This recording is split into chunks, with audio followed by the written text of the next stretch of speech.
Estado de São Paulo, a gente tem então a pesquisa da Datafolha saindo ontem, mostrando esses dois cenários, né? O Gui consegue colocar na tela para mim?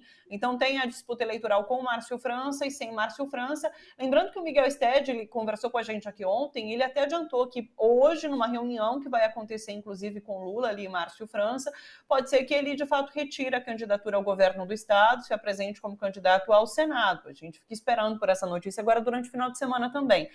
Mas, enfim, como que você vê? Porque fica bem nítido ali, né? Com Márcio França, então, 28, 16, 12, Márcio França com 16, Tarcísio 12, e ali a situação B sem Márcio França, daí realmente Fernando Haddad dá um salto, Rodrigo Garcia e o Tarcísio aparecem com a mesma ali, intenção de voto, o mesmo número. Sabe que o Miguel Stege, ele também, vou citá-lo novamente, conversando um pouquinho sobre o cenário político, ele sempre falou isso, né, que talvez fosse interessante Márcio França continuar como candidato ao Estado, porque dividia votos, né? E daí a gente não teria, talvez, Tarcísio avançando demais. Mas o Datafolha trouxe um cenário diferente, de Haddad avançando muito e Tarcísio ali mantendo a mesma proporção de intenção de votos. Enfim, podemos apostar que Márcio França sai? Seria melhor para Haddad? Como que você viu essa pesquisa? Eu apostaria que sim, Thalita. Eu apostaria que, inclusive, politicamente é mais interessante para o França.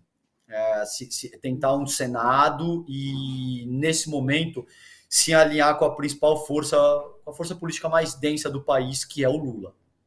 Então, como eu vejo, ah, o Haddad é um intelectual de fato e, de muitas maneiras, é um professor que tem muita penetração com as camadas mais populares. Isso é raríssimo num único político. Você pode ser, ao longo da nossa história republicana, houve políticos que eram intelectuais de fato, gente que era muito capaz de formular, de elaborar teses, que tinha um nível de cultura muito amplo e tal, mas que não tinha penetração, não falava a linguagem do povo, tá? Para simplificar a coisa aqui.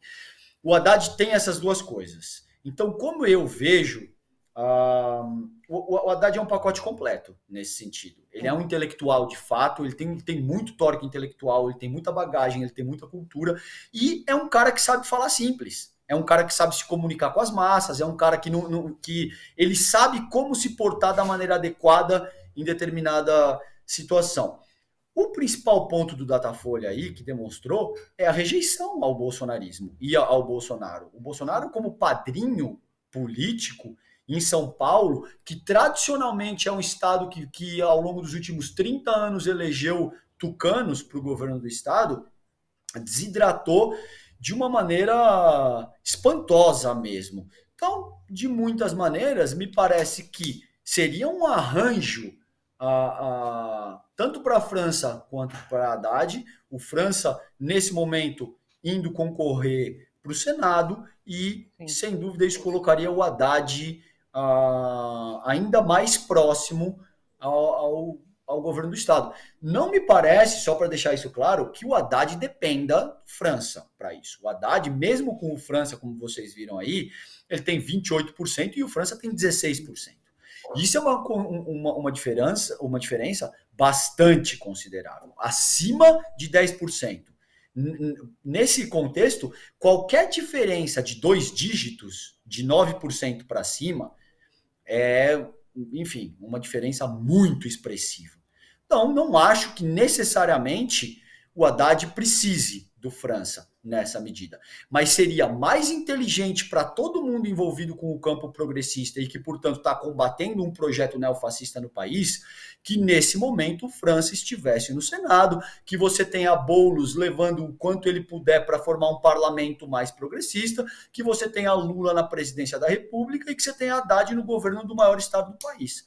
Então, eu acho que a coisa caminha como eu vejo. É claro, é um pouco cedo ainda, esses arranjos ainda precisam ser formalmente delineados, mas como eu vejo, a coisa se encaminha para esse lado.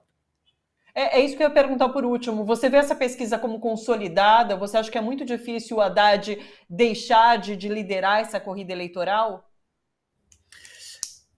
Historicamente, é o que eu te disse, Thalita, o PSDB sempre teve muita força, mas no estado de São Paulo, sendo totalmente realista contigo, fazendo uma análise não de quem efetivamente torce para o Haddad, eu declaro meu voto no Haddad, eu tenho interlocução com o Haddad, eu faço lives com ele com alguma frequência, e como eu vejo, o Haddad é uma potência. Não é porque eu sou fã dele, nem nada disso. É porque ele é, de fato, uma potência e eu acho que ele tem condição de fazer um governo, sobretudo para as classes mais empobrecidas, que é muito melhor do que os tucanos jamais fizeram. Sim. Agora, historicamente, o Estado de São Paulo vota no PSDB. O PSDB, apoiando o projeto do bolsonarismo, com todos os escândalos do Aécio Neves e tudo isso que aconteceu, desidratou demais.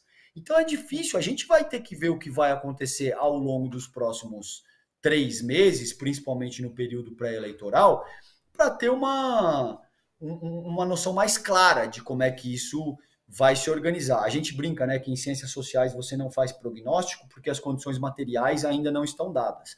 Então é difícil fazer prognóstico, mas ao que tudo indica, e o Datafolha é um instituto sério que reflete a materialidade da questão, eu acho pouco provável. Eu acho que o Haddad deve seguir na liderança e principalmente se o França desiste da contenda, o Haddad deve ser eleito, talvez até em primeiro turno.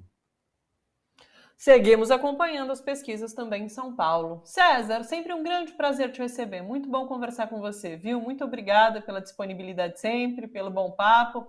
Bom final de semana para você. Um beijo, até a próxima. Eu que te agradeço, querido. Um beijão. Tchau, tchau. Bom fim de semana. Beijo.